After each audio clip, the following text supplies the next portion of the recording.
Hi everyone, welcome to study spring. और ये अपना सीएपीएफ एससी के लिए जो एसए का टॉपिक है उसमें आज हम लोग एक इम्पोर्टेंट कवर करने वाले हैं टॉपिक को, जिसका नाम है भारत में धर्मनिरपेक्षता कितनी सफल।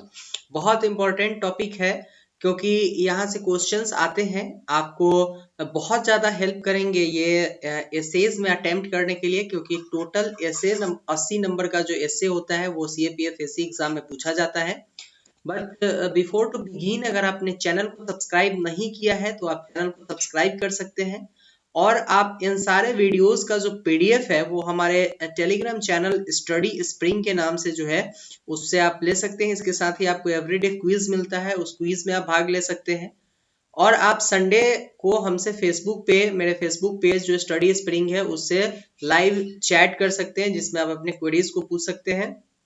साथ ही जब आप इस पीडीएफ को डाउनलोड कीजिएगा तो क्लिक हेयर पे क्लिक करके आप सारे जगहों पे डायरेक्ट एक्सेस ले सकते हैं, क्योंकि यहाँ पे सारे लिंक को जो मर्ज कर दिया गया हुआ है। चलते हैं अपने टॉपिक की तरफ।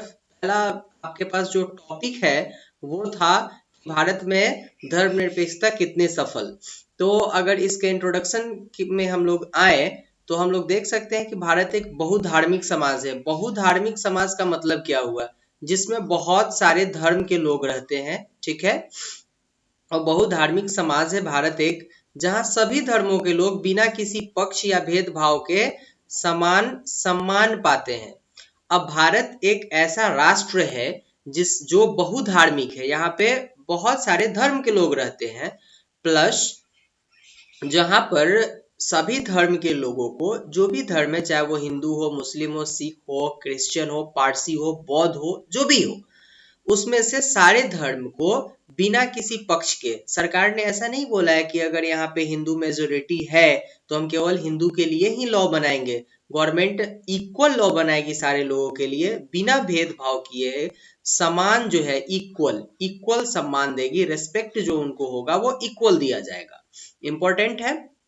इसके साथ ही अगर हम देखें तो ये किस कारण से संभव हो पाया है, तो ये केवल सेकुलरिज्म, धर्मनिरपेक्षता के कारण जो है संभव हो पाया है कि सरकार जो है सभी धर्मों के लिए एक समान कानून बनाएगी। ठीक है। तो धर्मनिरपेक्षता का जो मतलब होता है, सेकुलरिज्म का जो मतलब होता है, ठीक है, इसमें धर्म के आधार पर किसी से भी भेदभाव करने की जो है वो बात को नहीं रखा गया हुआ है। मतलब धर्म के आधार पर जो है वो राष्ट्र जो है, भारत जो है, किसी के साथ डिस्क्रिमिनेशन नहीं कर सकता है। स्पेशली राज्य क्या अपना कोई धर्म नहीं होगा। ठीक है, ये इंपॉर्टेंट है। मतलब राज्य अगर चाहे तो केवल मुस्लिम के लिए लॉ नहीं बना सकती है, केवल हिंदू के लिए लॉ नहीं बना सकती है। ये इंपॉर्टेंट है यहाँ पे, जिसको मेंशन किया गया हुआ है। तो स्टार्टिंग जब हुआ कॉन्स्टिट्यूशन का, उसी वक्त से क्या हुआ था कि धर्मनिरपेक्षता शब्द को जोड़ा गया हुआ था। और ये इंडियन कॉन्स्टिट्यूशन का जो पार्ट 3 है, जिसमें हम लोग फंडामेंटल राइट, मौलिक अधिकार के बारे में जानते हैं, जो भी आपके मौलिक अधिकार वहां पे मेंशन किए गए हुए हैं, उसमें ये धार्मिक स्वतंत्रता के रूप में आता है कि आप किसी भी धर्म को स्वीकार कर सकते हैं। आपके ऊपर धर्म को स्वीकार करने के लिए प्रेशर नहीं बनाया जा सकता है, या फिर अगर आप किसी धर्म को स्वीकार किए हुए हैं तो आपसे आपकी धार्मिक स्वतंत्रता को नहीं छीना जा सकता है। जैसे सिख को अगर स्पेशल जो स्वतंत्रता दिया गया हुआ है कि वो कृपान और कटार धारण कर सकता है, तो वो एरोप्लेन में भी कृपान और कटार धारण करके जा सकता है, उसके लिए उसको नहीं रोका जा सकता है। हिंदू बुर्के पहन करके अगर जाते हैं या फिर बुर्के पहनते हैं तो उनके ऊपर जो है वो किसी भी तरीके का अभद्र टिप्पणी नहीं किया जा सकता है। ठीक है, ये इंपॉर्टेंट है यहाँ पर। तो धार्मिक स्वतंत्रता दिया गया, जो आर्टिकल 25 to 28 में मेंशन किया गया हुआ है। आर्टिकल 25 to 28 में जो धार्मिक स्वतंत्रता है, राइट रिलीजन वाला बात, वो मेंशन किया गया हुआ था। लेकिन गवर्नमेंट ने कुछ चेंजेस किया। गवर्नमेंट ने क्या चेंजेस किया कि 47th कॉन्स्टिट्यूशन अमेंडमेंट 1976 में क्या हुआ कि पंथ निरपेक्ष जो है, पंथ निरपेक्ष शब्द, इसको प्रस्तावना में जोड़ दिया गया, प्रियम्बल में इसको जोड़ा गया। और प्रियम्बल, पता है आपको कि प्रियम्बल को संविधान का आत्मा बोला जाता है।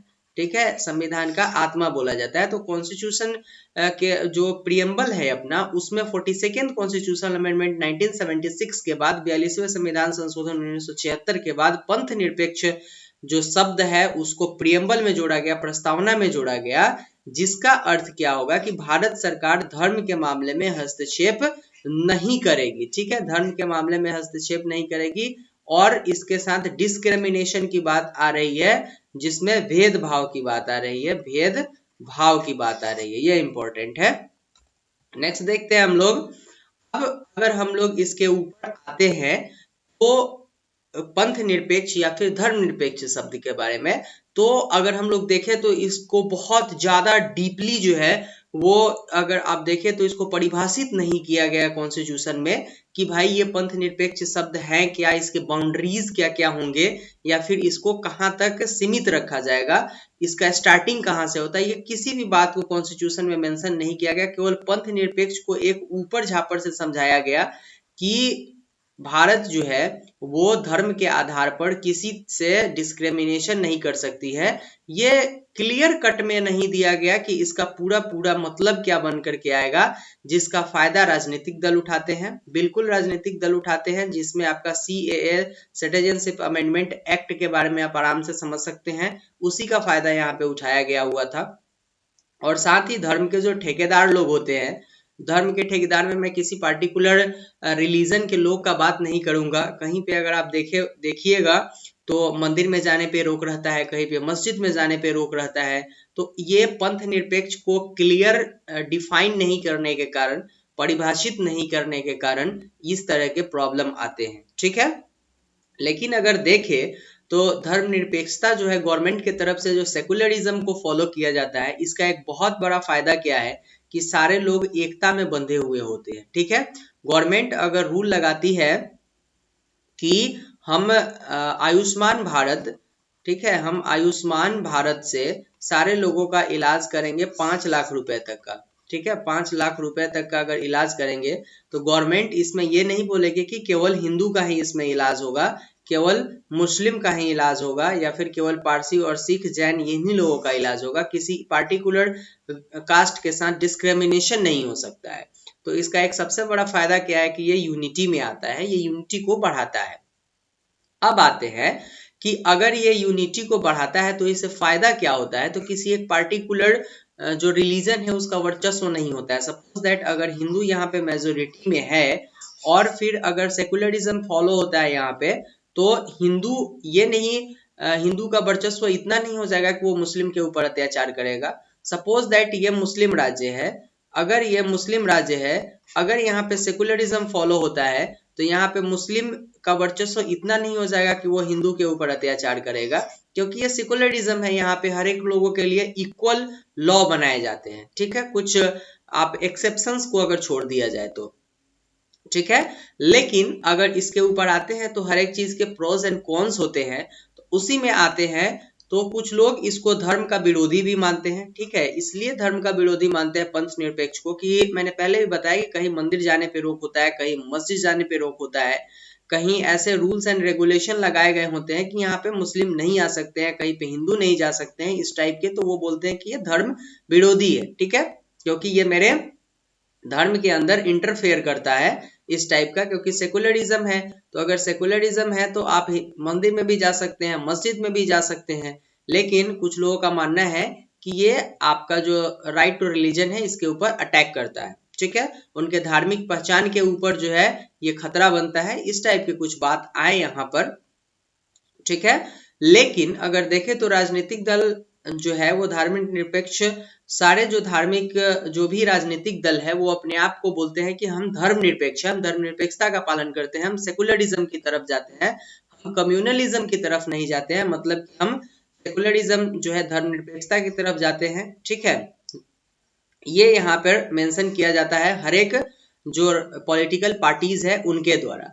लेकिन अगर इस टाइप के बात होते हैं तो आप देखे होइएगा कि कुछ ऐसे भी पॉलिटिकल पार्टीज हैं जो मुस्लिम जो आपके अगर देखें तो मुस्लिम कास्ट से बिलोंग करते हैं, मुस्लिम का पक्ष रखते हैं, जैसे AIM।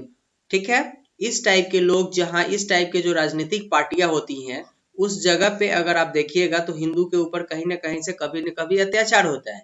या फिर अगर कुछ ऐसे बोले तो हिंदू भी पार्टी होती है, हिंदूज पार्टी ऐसे भी हैं जो मुस्लिम के ऊपर अत्याचार करती हैं। ये यूनिवर्सल ट्रूथ है जो इंडिया के साथ हो रहा है, इसको बोलने में कहीं से कोई आपत्ति नहीं है, ये होता है। और ये आपको अगर ऐसे समझ ले तो ये एक कॉन्स्टिट्यूशन का पार्ट बन के रह गया हुआ है अभी।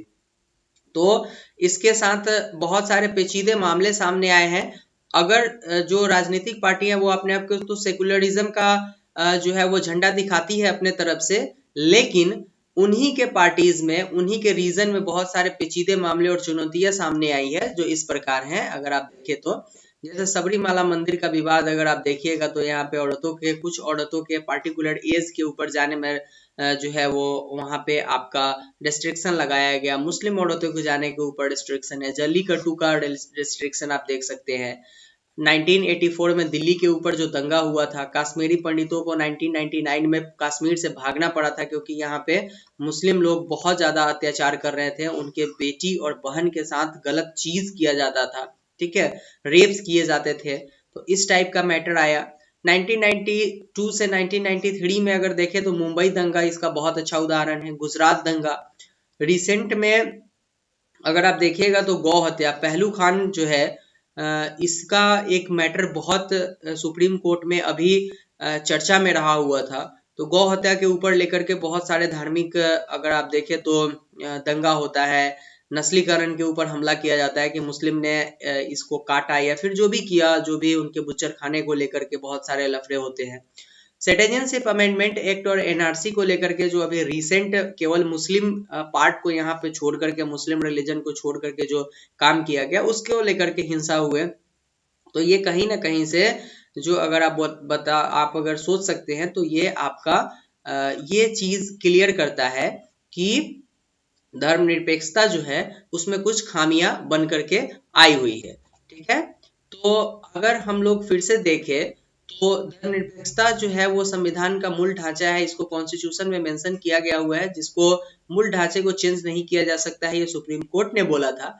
1994 में एसआर बम्बई बनाम भारत गणराज्य मामले में सुप्रीम कोर्ट का एक जजमेंट आया था, जिसमें सुप्रीम कोर्ट ने बोला था कि अगर धर्म को राजनीति से अलग नहीं किया गया, धर्म को राजनीति से अगर अलग नहीं किया जाएगा तो ये बहुत बड़ा घातक सिद्ध होगा, ठीक है। इसके साथ ही समान कॉमन सिविल कोड जो है उसको लागू करने के लिए भी सुप्रीम कोर्ट ने बहुत स्ट्रिक्ट डिसीजन लिया था, स्ट्रिक्ट नोटिफिकेशन दिया था उनके ऊपर। अब यहाँ पर देखें तो कॉमन सिविल कोड की उसमें भूमिका क्या होती है। तो धर्मनिरपेक्षता में कॉमन सिविल कोड की बात भी आ जाती है, क्योंकि अगर हम धर्मनिरपेक्ष राष्ट्र की स्थापना करते हैं तो फिर मुस्लिमों के लिए अलग लॉ होते हैं, हिंदुओं के लिए अलग लॉ होते हैं। तो इसको लेकर के गवर्नमेंट भी बहुत ज्यादा कंफ्यूजन में होती है, जिसके कारण कॉमन सिविल कोड को की मांग बार बार की जाती है। और ये आप बोल सकते हैं तो बहुत ज्यादा ये विवाद रहा था, इसके ऊपर जो है कंट्रोवर्सी रहा हुआ है कॉमन सिविल कोड को लेकर के पूरे इंडिया में और इंडियन कॉन्स्टिट्यूशन में। अगर अंत में आए हम लोग कंक्लूजन के ऊपर, तो धर्मनिरपेक्षता जो है वो इसी कारण से टिकी हुई है क्योंकि यहाँ पे किसी भी धर्म को राजधर्म स्वीकार नहीं किया गया हुआ है। कॉन्स्टिट्यूशन में किसी भी धर्म को ये नहीं बोला गया कि हमारा राजधर्म है, ठीक है। और ये अपने सीमा तक हर संभव तक सफल है, क्योंकि सेकुलरिज्म अगर संभव नहीं होता तो फिर मुस्लिम को तजिया निकालने का, ठीक है, मुस्लिम को तजिया निकालने का स्वतंत्रता नहीं होता, और हिंदू को राम झंडा निकालने का स्वतंत्रता नहीं होता। तो सेकुलरिज्म जो है वो अपने जो उसकी सीमा है वहां तक हर संभव वो सफल है। ये इसके ऊपर कुछ अलग से डिसीजन लेने की गवर्नमेंट की तरफ से जरूरत है, जो गवर्नमेंट की तरफ से लिया जा रहा है, लेकिन हम लोग ये नहीं बोल सकते हैं कि ये जो सेकुलरिज्म है ये पूरी तरीके से इंडियन कॉन्स्टिट्यूशन में संभव नहीं है, और इसका जो दायरा है वो सिमट के रह गया हुआ है, हम लोग ये नहीं बोल सकते हैं, ठीक है। तो ये था आज के वीडियो के लिए। लेकिन फ्रेंड्स, अगर आपको ये वीडियोस अच्छे लग रहे हैं तो आप चैनल को सब्सक्राइब कर सकते हैं, और इसके पीडीएफ आप हमारे टेलीग्राम चैनल जो स्टडी स्प्रिंग के नाम से है उससे डाउनलोड कर सकते हैं। क्विजेज आपको मिलेंगे स्टडी स्प्रिंग पे, साथ ही आप फेसबुक पेज पर लाइव हमसे चैट कर सकते हैं, या फिर लाइव आप क्वेरीज हमसे डिस्कस कर सकते हैं। संडे को यहाँ पे हम लोग डिस्कस करते हैं, और इस पीडीएफ को डाउनलोड करने के बाद आपको डायरेक्ट एक्सेस मिल जाता है क्लिक हेयर पे क्लिक करके सारे जगह पे जाने का। तो आप टेलीग्राम से जुड़ करके और फिर पीडीएफ डाउनलोड करके सारे जगहों पे डायरेक्ट एक्सेस ले सकते हैं। ये था आज के वीडियो के लिए, जिसमें हम लोगों ने एक इम्पोर्टेंट टॉपिक भारत में धर्मनिरपेक्षता कितना संभव है इसको कवर किया। तो आज के वीडियो के लिए इतना ही, मिलते हैं नेक्स्ट वीडियो में। Thank you and good bye.